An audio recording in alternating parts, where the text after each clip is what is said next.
புதிய பாம்பன் ரயில் பாலம் இன்றைக்கி திறந்தாச்சு.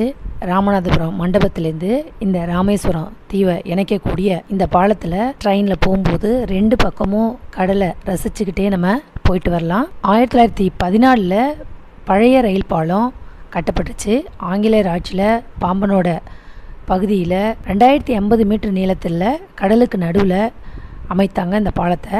100 ஆண்டுகளை கடந்த இந்த பாம்பன் பாலம் தன்னுடைய உறுதித்தன்மை குறைஞ்சதால் புதிய பாலம் இப்போ கட்டப்பட்டிருக்கு. மண்டபத்திலேருந்து 2.08 கிலோமீட்டர் நீளம் கட்டப்பட்டிருக்கு.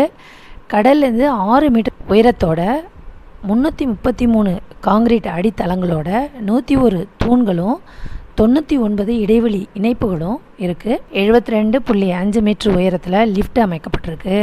பாம்பன் பாலத்தோட நடுப்பகுதி 17 மீட்டர் உயரம் வரைக்கும் உயரும் வகையில் உருவாக்கப்பட்டிருக்கு. பெரிய கப்பல்கள் கூட பாலத்துக்கு இடையே கடலில் போக முடியும். இந்த லிஃப்ட் 2 நிமிடம் தூக்கப்படுறதால கடலோர போலீஸ் ரோந்து பணி விரைவாக தங்களுடைய பணிகளை செய்ய முடியும். அது மட்டும் இல்லாமல் இந்த ரயில் சேவையை ராமேஸ்வரத்துலேருந்து தாம்பரம் வரைக்கும் விரைவு ரயில் சேவை தொடங்கப்பட்டிருக்கு. ஒரு நாளைக்கு 2 முறை இந்த ட்ரெயின் இயக்கப்படுது. தினமும் மதியம் 3:35 மணியில் ராமேஸ்வரத்துலேருந்து ராமநாதபுரம், பரமக்குடி, அறந்தாங்கி, பட்டுக்கோட்டை, திருத்துறைப்பூண்டி, திருவாரூர், மயிலாடுதுறை, சிதம்பரம், விழுதியூர், செங்கல்பட்டு வழியாக தாம்பரத்திற்கு 3:10க்கு வந்து சேருது. அதே போல் தினமும் மாலையில் தாம்பரத்தில் 6:05க்கு புறப்படுற ட்ரெயின் ராமேஸ்வரத்துக்கு 5:45 மணிக்கு வந்து சேருது அப்படின்னு தெற்கு ரயில்வே சொல்லியிருக்காங்க.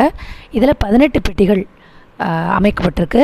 ஸோ எல்லாரோட மனசுலேயும் கண்டிப்பாக பாம்பன் பாலத்தில் ட்ரெயினில் போகணும், 2 பக்கமும் இருக்கிற கடலை நம்ம ரசிக்கணும் அப்படிங்கிற எண்ணம் வந்திருக்கோம். டிக்கெட்டை புக் பண்ணிட வேண்டிதான். இந்த மே மந்த்துக்கு ஒரு ரிலாக்ஸான டூர் நமக்கு கிடச்சிருச்சு. யாரெல்லாம் இந்த ட்ரெயினில் போகிறீங்க அப்படிங்கிறத கமெண்டில் சொல்லுங்கள். நன்றி.